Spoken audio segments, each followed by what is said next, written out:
प्रौढशाला संस्कृतव्याकरणकक्षायां सर्वेषां स्वागतम्। अद्यतनविषयः अस्ति स्त्रीप्रत्ययाः. Today we will be discussing about Stri Pratyas. At the end of this topic, we will be able to learn an introduction to Linga. We will also learn the different Stri Pratyas and their examples. Now let us examine the situation that we have today. Now today, the common man, when he studies Sanskrit, the greatest difficulty or challenge that he finds is to understand the linga of the pada. So the challenge is which is the linga which has to be used and how do I use it in a sentence. This is one of the greatest challenges that everybody have. But in Mahabhashya written by Patanjali, there is a statement, Lingam Ashishyam Lokashrayatvat. So Patanjali says that the gender rules or gender is not to be taught. Ashishyam is not to be taught. Lokashrayatvat, because everybody in the loka knows this. We need not teach it separately as a grammar topic. That was the stand in the days of Patanjali, and this we know from this statement, Lingam Asishyam Lokashrayatvat. Even in the Amara Kosha written by Amarasimha, he has given a list of 13,000 words grouped into domains. And he says how to understand whether a word is Pullinga, Strilinga, Napumsakalinga. Okay, I have composed a dictionary which can help you understand that. But he says the first step is Prayasho Rupa Bhedena Sahacharyacha Kutrachit Stripun Napumsakam Gneyam Tadvishesha Vidhe Kvachit. He says the first step to understand the linga is Prayasho Rupa Bhedena. That means you can understand the linga by its natural prayoga and usage, from the usage itself. Then if you have a doubt in the usage of special words, then you come to my kosha and you adopt the techniques that I am giving, Sahacharya Niyama. And I would have specifically told that this shabda is Strilinga, this shabda is Pullinga, this shabda is Ubhayalinga. All these things I would have specifically told in my kosha, then you understand this like this. That is what Amara Simha also says in his Amara Kosha. Prayasho Rupa Bhedena means all of us know the Rupa, that Rama is Pullinga, Krishna is Pullinga, Sita is Strilinga, Nadi is Strilinga. All these things, just like how we know today, like that most of the words in those days were known to all the people. So Prayasho Rupa Bhedena is what Amarasimha tells. Lingam Ashishyam Lokashrayatvat is what Patanjali Karates says. Now from these two statements, what do we understand? We understand that the linga or gender was understood by people through common vyavahara, common communication and common usages. Sanskritam Lokabhasha Asit. Sanskrit was a spoken, communicative, universal world language. This is what we understand from these two statements. It was the language of the world. Everybody used to speak Sanskrit. That is why Mahabhashyakara says there is no need to teach lingas through rules and regulations. Prayogena vyavaharena iva shabdanam lingam janaha jananti sma. This is how the situation was in the olden days when Sanskrit was a loka bhasha. Today also, with the efforts of Samskrita Bharati, an organization which has strived for 40 years to bring this status to Sanskrit. The communicative status, it should be the language of communication, it should be your language of thinking, it should be your language of writing. Today also Samskrita Bharati is striving for that. And Sanskrit mainly should be taught through Sanskrit. This is one of the main revolutions which Samskrita Bharati is trying to bring. Only if we teach Sanskrit through Sanskrit, the Vyavahara will become very common. So I communicate very commonly with you in Sanskrit. Then what happens? Naturally, the lingas, the vachana, the prayoga, nakaranta, sakaranta, everything actually falls in place. So unless we make it a Vyavahara Bhasha, these challenges continue to grip us. Now, what is the solution for today? We know that in Sanskritam, the linga of the word isn't determined by the general rules commonly, because we have seen, for example, the wife, the word wife has got daraha. It is a pullinga bahuvachana word. Bharya, we have a strilinga word. Kalatram, we have a napumsakalinga word. Same way, Atavi means forest. It is Strilinga. Vanam is Napumsakalinga and it is forest. Like this, we have many Shabdas.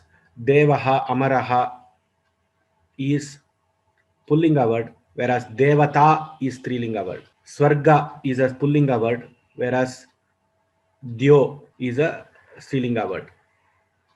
So like that, we have different situations in Sanskritam by which the linga is determined. Now, the linga of the current situation, the linga of the word should be known from Kosha only. Kosha is a dictionary. You can start with Amara Kosha, you can start with the standard Koshas that you have, Vamanapte dictionary, Monier Williams is there. There are other dictionaries which are there, Vachaspatyam, Shabdakalpadruma.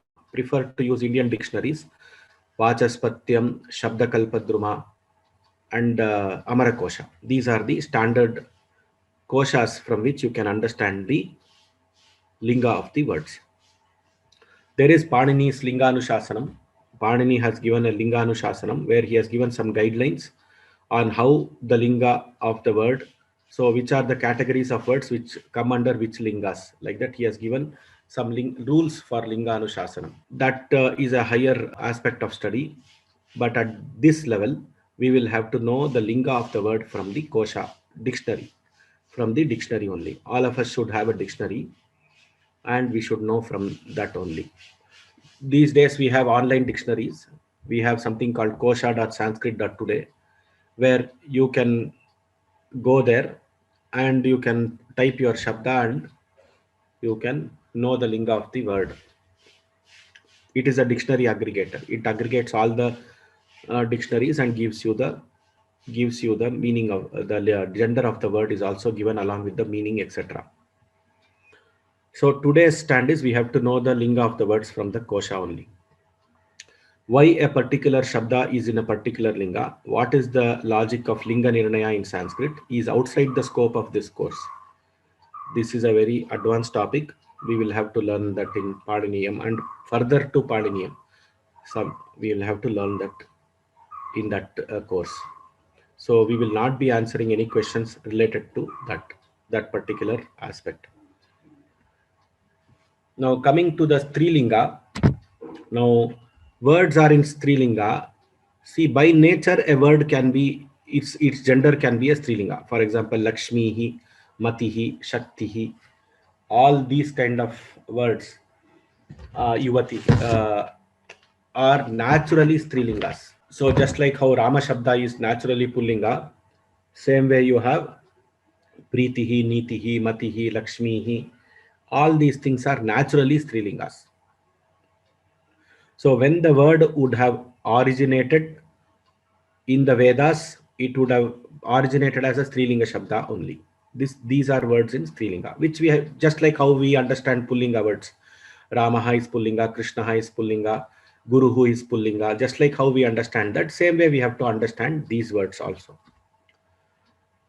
Now coming to the topic of today's class is there are some pratyas which are joined to the Pullinga word, which makes the word a Strilinga. Now that is the topic of today's class. Let us take the example of yesterday we studied the Tadita pratyas. So we said that ta is a pratyaya which is a bhavartaka pratyaya. Now when it is added to the shabda, it becomes Strilinga. Like charu, charuta. That pratyaya which is ta which is added does not have the sole objective of making the word Strilinga.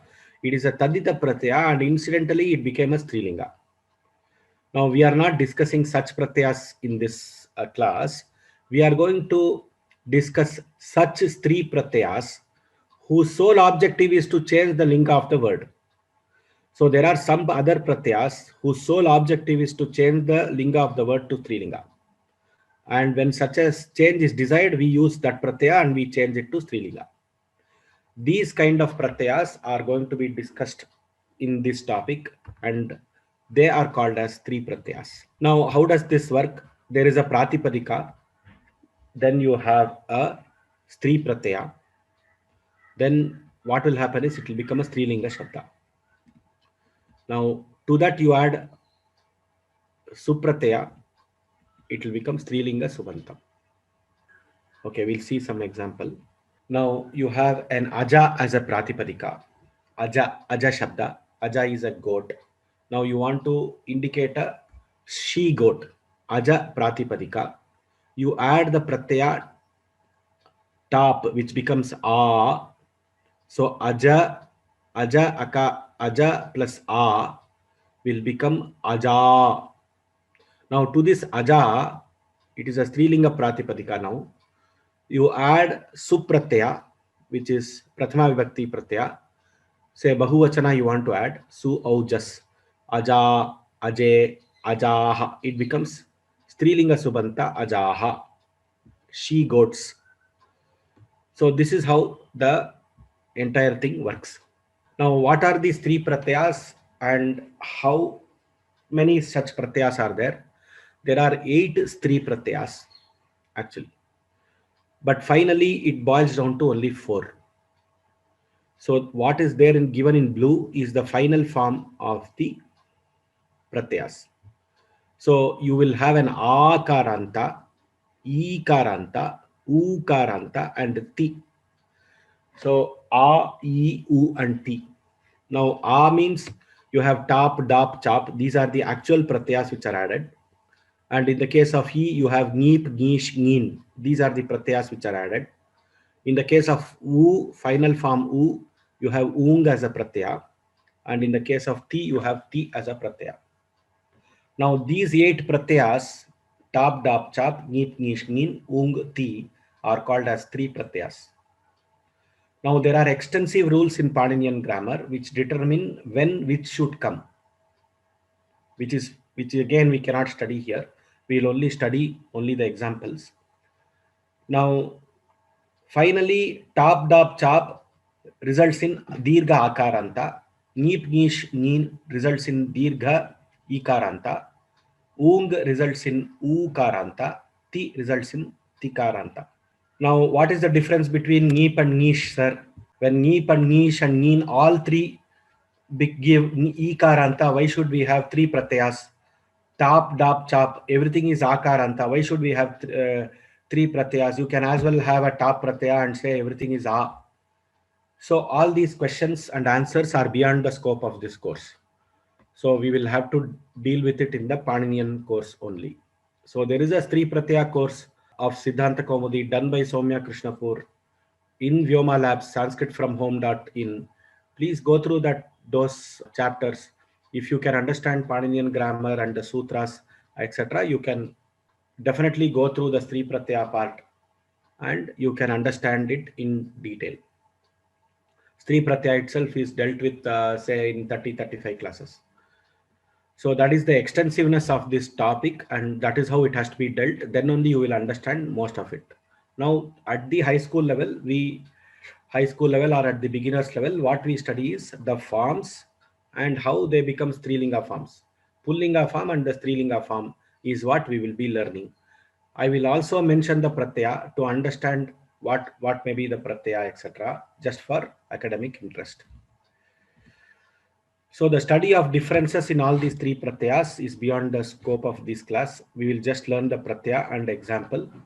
And there may be certain rules which are very generic in nature, and there will be exceptions for that rule in the Paninian grammar.